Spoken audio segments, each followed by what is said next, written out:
Hello बच्चों, कैसे हैं आप। हम लोग पहला पाठ पढ़ चुके हैं कि क्या होते हैं उनकी रासायनिक अभिक्रियाएं एवं समीकरण। रासायनिक अभिक्रिया किसे कहते हैं, रासायनिक समीकरण किसे कहते हैं। रासायनिक समीकरण कितने प्रकार के होते हैं, उसमें हमने पढ़ा कि 5 प्रकार के रासायनिक समीकरण होते हैं, जिसमें संयोजन, वियोजन, विस्थापन, द्विविस्थापन और उपचयन अपचयन अभिक्रिया, ये सारी बातें हम पिछले लेसन में पढ़े हैं। अब एक नया लेसन वह आपका पूरा हो गया है, आज दूसरा लेसन शुरू कर रहे हैं। दूसरा लेसन है आपका अम्ल, क्षारक तथा लवण। अम्ल क्या होते हैं, एसिड अम्ल को कहते हैं, क्षारक बेस तथा लवण को हम साल्ट कहते हैं। यह क्या होते हैं, इनके बारे में आज के लेसन में हमें पढ़ना है। तो चलिए हम आपके विज्ञान की क्लास में स्वागत करते हैं और शुरू करते हैं दूसरा अपना लेसन, अम्ल, क्षारक तथा लवण। अम्ल एवं क्षारक जो महत्वपूर्ण बिंदु है इस लेसन का वह है कि अम्ल एवं क्षारक के रासायनिक गुणधर्म क्या होते हैं उसकी हम पहचान करेंगे, और उसके बाद हम उसमें जो पहचान में कहाँ कहाँ पहचान करना है, प्रयोगशाला में अम्ल एवं क्षारक की पहचान करना है, पहला बिंदु है।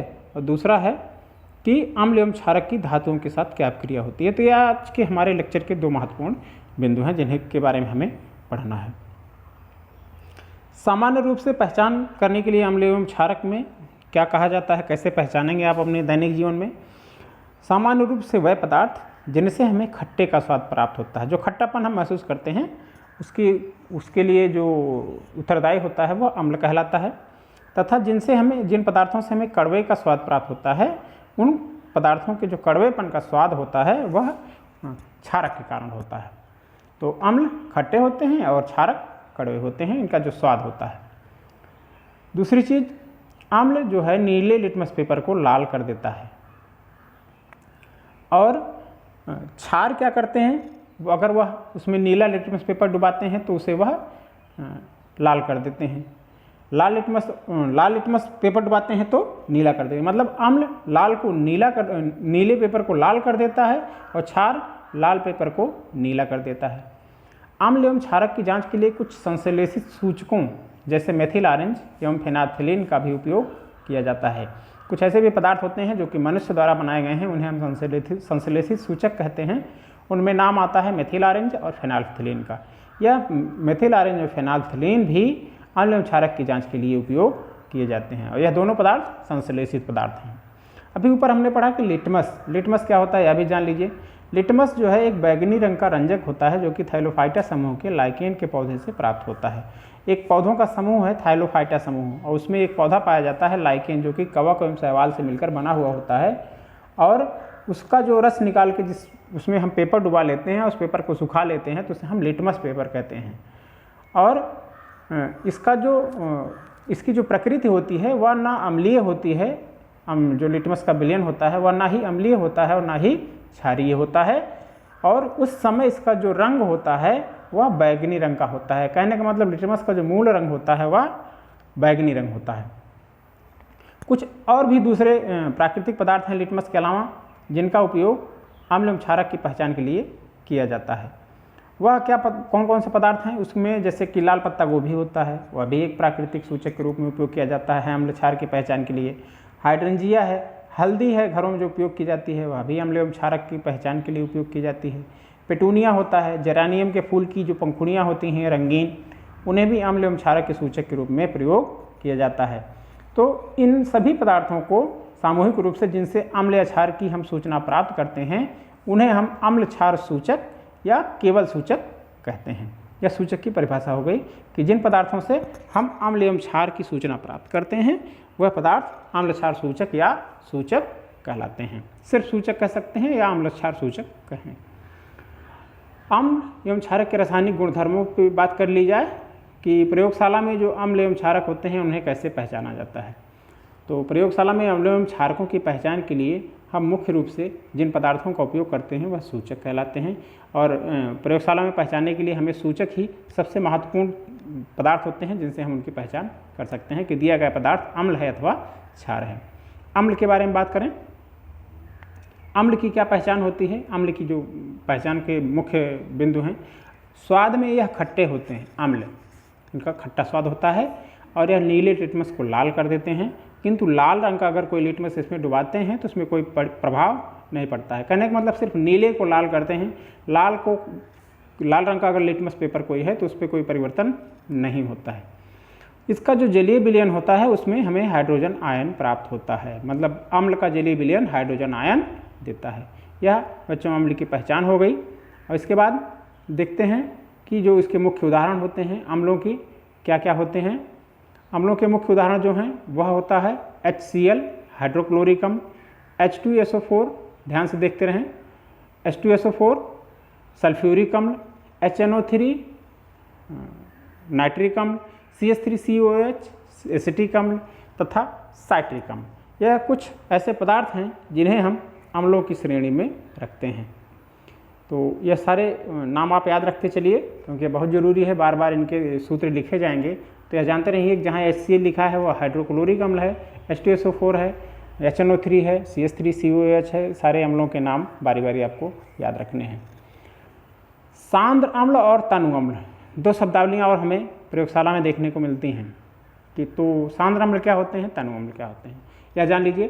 सांद्र अम्ल में अम्ल की जो मात्रा होती है वह अधिक होती है, पानी कम होता है। कहने का अम्ल गाढ़ा होता है, तो गाढ़े अम्ल को हम सांद्र अम्ल भी कहते हैं, जिसमें पानी कम और अम्ल अधिक।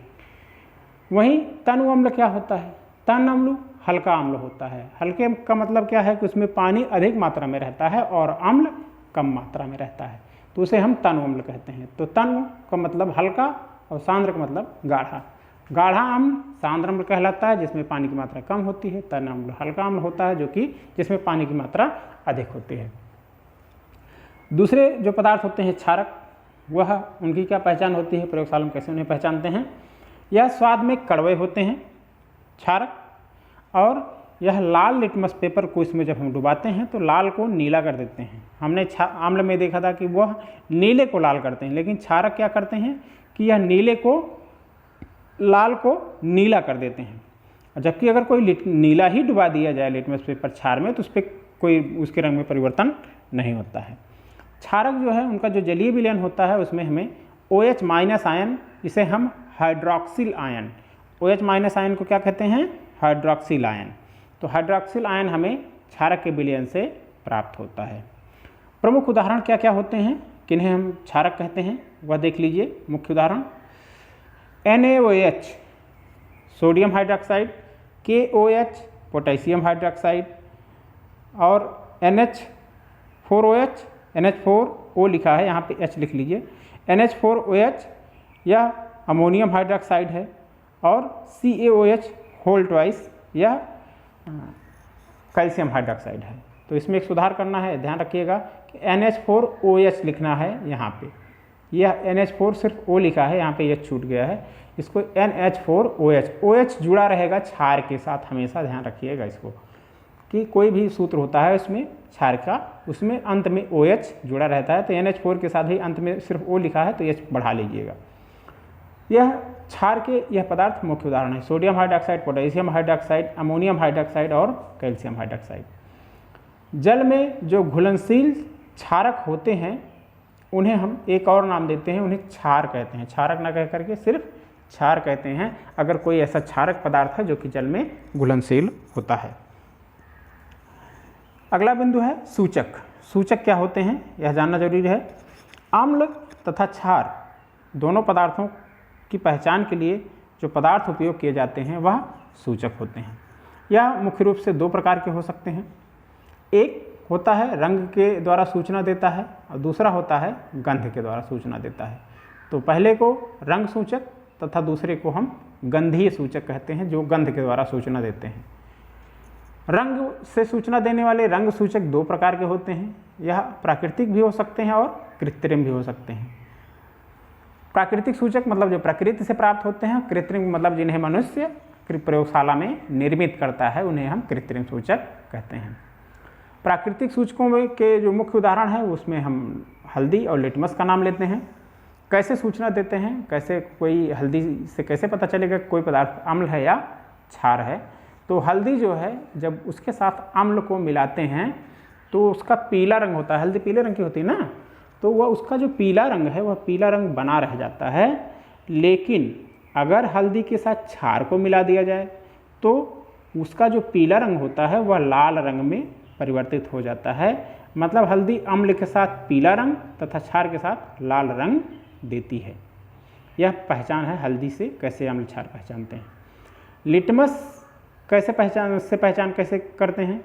लिटमस जो है वह जब अम्ल के साथ होता है तो लाल रंग देता है और जब क्षार के साथ होता है तो नीले रंग का हो जाता है। किसी भी रंग का लिटमस पेपर हो, अगर उसे हम अम्ल में डुबाते हैं तो किस रंग का हो जाता है, लाल रंग का। और किसी भी रंग का लिटमस पेपर हो, उसे हम क्षार के साथ डुबाते हैं तो नीले रंग का हो जाता है। जबकि जो मूल रंग होता है लिटमस का वह बैगनी रंग का होता है। तो चलिए दूसरा सूचक देखते हैं कि प्राकृतिक सूचकों में हमने हल्दी और लिटमस देख लिया। कृत्रिम सूचक क्या होते हैं। कृत्रिम सूचक फेनोल्फ्थेलीन जो है वह एक कृत्रिम सूचक है और मेथिल ऑरेंज वह भी एक कृत्रिम सूचक है। तो फेनोल्फ्थेलीन और मेथिल ऑरेंज कैसे सूचना देते हैं कि कोई दिया गया पदार्थ अम्ल है अथवा क्षार है। फेनोल्फ्थेलीन का जो मूल रंग होता है बच्चों वह रंगहीन होता है। उसका कोई अपना रंग पानी की तरह होता है, उसमें कोई रंग नहीं होता है। और अगर हम उसमें अम्ल मिलाते हैं, फेनोल्फ्थेलीन का रंगहीन फेनोल्फ्थेलीन हमको मिला हुआ है, उसमें अगर हम अम्ल मिलाते हैं तो वह उसमें कोई परिवर्तन नहीं होता है, वह रंगहीन बना रहता है अम्ल मिलाने पर। लेकिन अगर क्षार डाल देते हैं उसके विलयन में फेनोल्फ्थेलीन में तो क्या होता है कि क्षार डालने पर वह गुलाबी रंग का हो जाता है। मतलब अम्ल के साथ रंग में कोई परिवर्तन नहीं होता है, लेकिन क्षार के साथ वह गुलाबी रंग का हो जाता है। दूसरा सूचक मेथिल ऑरेंज, यह मूल रूप से ऑरेंज रंग का होता है। मतलब नाम ही इसका मेथिल ऑरेंज है, तो जानते रहें कि यह ऑरेंज कलर का होता है। तो इसका ऑरेंज कलर कैसे सूचना देता है अम्ल एवं क्षार की। जब इसमें हम अम्ल मिलाते हैं तो यह ऑरेंज ही बना रहता है, इसके रंग में कोई परिवर्तन नहीं होता है। जैसे फेनोल्फ्थेलीन के रंग में कोई परिवर्तन नहीं होता है, वैसे मेथिल ऑरेंज के भी रंग में कोई परिवर्तन नहीं होता है। वह जिस रंग का रहता है उसी रंग का बना रहता है। और अगर उसमें क्षार मिला देते हैं तो यह पीले रंग का हो जाता है। यह प्रमुख पहचान होती है क्षार की। गंधीय सूचक कैसे सूचना देते हैं। गंधीय सूचक गंध के माध्यम से अम्ल या क्षार की सूचना देते हैं। इनके गंध में परिवर्तन आ जाता है, जिससे यह पता चल जाता है कि जो पदार्थ इसमें मिलाया जा रहा है इस सूचक में वह अम्लीय पदार्थ है या क्षारीय पदार्थ है। मुख्य उदाहरण जो होते हैं गंधीय सूचकों के, इसमें होते हैं प्याज, लौंग और वैनिला। यह तीन मुख्य जो है गंधीय सूचक हैं। कैसे सूचना देते हैं। प्याज का रस, उसमें अगर हम अम्ल डालते हैं तो वह जो उसकी प्याज की गंध है वह बढ़ जाती है और तेज प्याज की गंध आने लगती है। लेकिन अगर उसमें क्षारक मिलाते हैं तो उसमें से कोई गंध नहीं आती है, गंध आना बंद हो जाता है। वैसे ही लौंग के गंध में अगर हम लौंग में अम्ल मिलाते हैं तो उसकी गंध लौंग की बनी रहती है, उसके में कोई परिवर्तन नहीं आता है, वो महकता रहता है कि लौंग है ये अम्ल मिलाने पर। लेकिन अगर क्षारक मिला देते हैं तो उसमें से गंध आना बंद हो जाता है, कोई गंध नहीं आती है। वैनिला, उसकी भी गंध बनी रहती है, अम्ल मिलाने पर उसमें कोई परिवर्तन नहीं होता है, वह उसी तरह महकता रहता है वैनिला की महक। लेकिन अगर उसमें हम क्षारक मिला देते हैं तो क्या होता है, उसमें से गंध आना बंद हो जाती है। तो एक कॉमन सा पॉइंट हम देख रहे हैं कि गंधीय सूचक से गंध आना बंद हो जाता है अगर हम कोई क्षारक पदार्थ उसमें हम मिला देते हैं, और अगर अम्लीय पदार्थ मिलाते हैं तो उसकी गंध या तो बढ़ जाती है या बनी रहती है, और क्षारक मिलाने पे उससे गंध आना बंद हो जाता है। यह कॉमन बिंदु है, इसको ध्यान दीजिए। इसके बाद देखते हैं कि अम्ल एवं क्षारक की दूसरी जो क्रिया है वह क्या है। अम्ल एवं क्षारक धातु के साथ कैसे अभिक्रिया करते हैं, चलिए देख लेते हैं। धातुएं जब अम्ल या क्षारक के साथ अभिक्रिया करती हैं तो अम्ल से जो है हाइड्रोजन के परमाणुओं को मुक्त कर देती हैं और हाइड्रोजन गैस के रूप में विस्थापित करती हैं। मतलब किसी धातु के साथ अम्ल मिलाते हैं तो उसमें से हाइड्रोजन गैस निकलने लगती है, और साथ में जो उसमें पदार्थ रहता है वह एक लवण बना लेता है। तो दो पदार्थ बनते हैं, जब भी कोई धातु किसी अम्ल के साथ अभिक्रिया करती है तो धातु का लवण बनता है, उसमें से हाइड्रोजन गैस बाहर निकलती है। यह धातुओं के साथ अम्ल एवं क्षारक की क्रिया होती है। सामान्य फार्मूला जो है इसका वह होता है, अम्ल या क्षारक जब धातु के साथ अभिक्रिया करता है तो धातु लवण बनता है और हाइड्रोजन गैस मुक्त होती है। इसकी सामान्य जो है वह अभिक्रिया है। उदाहरण देख लिया जाए, जब जिंक एक धातु होती है, जिंक को अम्ल हाइड्रोक्लोरिक अम्ल के साथ क्रिया करता है तो जिंक क्लोराइड बनता है तथा हाइड्रोजन गैस मुक्त होती है। रासायनिक समीकरण क्या होता है? Zn जिंक का रासायनिक सूत्र है, HCl या हाइड्रोक्लोरिक अम्ल का रासायनिक सूत्र होता है, तो 2HCl जिंक बनता है, ZnCl2 जिंक क्लोराइड और हाइड्रोजन गैस मुक्त होती है H2। तो यह सामान्य अपक्रिया है। दूसरा उदाहरण देख लेते हैं, Zn जब सल्फ्यूरिक अम्ल H2SO4 यह सल्फ्यूरिक अम्ल का रासायनिक सूत्र है, आगे उसके जो ब्रैकेट में लिखा हुआ है उसकी भौतिक अवस्था लिखी हुई, कौन सा अभिकारक जो है, पिछले अध्याय में इसको बताया गया था कि अभिकारकों की भौतिक अवस्था उनके आगे ब्रैकेट में लिख दी जाती है। तो Zn के आगे यस लिखा है, इसका मतलब Zn सॉलिड अवस्था में है, धातु है, और H2SO4 L लिखा है, इसका मतलब यह द्रव अवस्था में है, लिक्विड है, L का मतलब लिक्विड। तो Zn जब सल्फ्यूरिक अम्ल से अभिक्रिया करता है जिंक, तो बनता है जिंक सल्फेट और हाइड्रोजन गैस मुक्त होती है। तो जब भी धातुएं अम्ल के साथ अभिक्रिया करती हैं, कोई भी अम्ल हो, तो धातु लवण बनता है और साथ में जो है हाइड्रोजन गैस मुक्त होती है। इन दोनों अभिक्रियाओं में आगे जो यह पदार्थ बने हुए हैं यह धातु लवण है, जिंक क्लोराइड यह भी धातु लवण है और जिंक सल्फेट यह भी धातु लवण है। तो दोनों जो है धातु लवण बनते हैं अम्ल से अभिक्रिया करके, और साथ ही जो अम्ल है उसमें जो H है यह H हाइड्रोजन गैस के रूप में मुक्त हो जाता है। क्षार जब अभिक्रिया करते हैं तो क्या होता है? क्षार में हम नाम लेते हैं सोडियम हाइड्रॉक्साइड। सोडियम हाइड्रॉक्साइड जब जिंक धातु के साथ प्रतिक्रिया करता है तो बनता है सोडियम जिंकेट लवण और साथ में हाइड्रोजन गैस मुक्त होती है। रासायनिक समीकरण देख लें, 2NaOH एक्वस लिखा है, जलीय विलयन है, और Zn धातु है। इनका जब इनके साथ बीच में अभिक्रिया होती है तो क्या बनता है? बनता है सोडियम जिंकेट, यह एक लवण है और साथ में हाइड्रोजन गैस मुक्त होती है। तो अम्ल एवं क्षार के साथ जो है अभिक्रिया करके धातुएं वह धातु लवण बनाती हैं और साथ ही हाइड्रोजन गैस मुक्त होती है।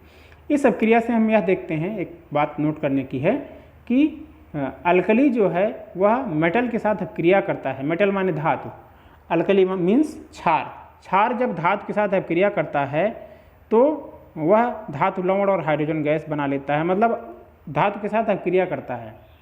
इसलिए जो है अल्कली क्षार को जो है धातु से बने कंटेनर में संरक्षित नहीं किया जाता है। अब इसके पहले आपने पढ़ा था कि जो क्षारक जल में विलेय होते हैं, जो जल में घुल जाते हैं, उन्हें हम क्षार कहते हैं। क्षारक जो जल में विलेय होते हैं उन्हें हम क्षारक कहते हैं। क्षारक को ही अंग्रेजी में अल्कली कहा जाता है। तो क्षारक अल्कली कहलाता है और क्षार जो है वह अल्कली कहलाता है, और अल्कली को धातुओं के डब्बे में नहीं रखा जा सकता है क्योंकि वह धातुओं से अपक्रिया कर लेता है। तो यह था आज का लेसन कि प्रयोगशाला में कैसे पहचानते हैं और धातुओं के साथ अम्ल क्या अपक्रिया करती है, अम्ल की क्या पहचान होती है और क्षार की क्या पहचान होती है, सूचक क्या होते हैं, प्राकृतिक सूचक क्या हैं, संश्लेषित सूचक क्या हैं, गंधीय सूचक क्या हैं, ये सारे बिंदु हम आज के लेक्चर में पढ़ चुके हैं। कुछ होमवर्क है, उसको देख लें कौन कौन से क्वेश्चन इससे बनते हैं। इन्हें आपको होमवर्क के रूप में दिया जा रहा है। अम्ल तथा क्षारक की क्या पहचान होती है, इसको लिखें। कैसे पहचानेंगे कि कोई अम्ल है और कोई पदार्थ क्षार है, विस्तृत रूप से लिखना है। दूसरा जो क्वेश्चन है वह यह है कि अम्ल तथा क्षार की पहचान रंग तथा गंध वाले सूचकों से कैसे की जाती है। तो अम्ल एवं क्षार की पहचान कैसे सूचकों के माध्यम से करते हैं, रंगीय सूचकों से कैसे करते हैं, गंधीय सूचकों से कैसे करते हैं, इसको विस्तृत बढ़िया रूप तरीके से समझाया गया है।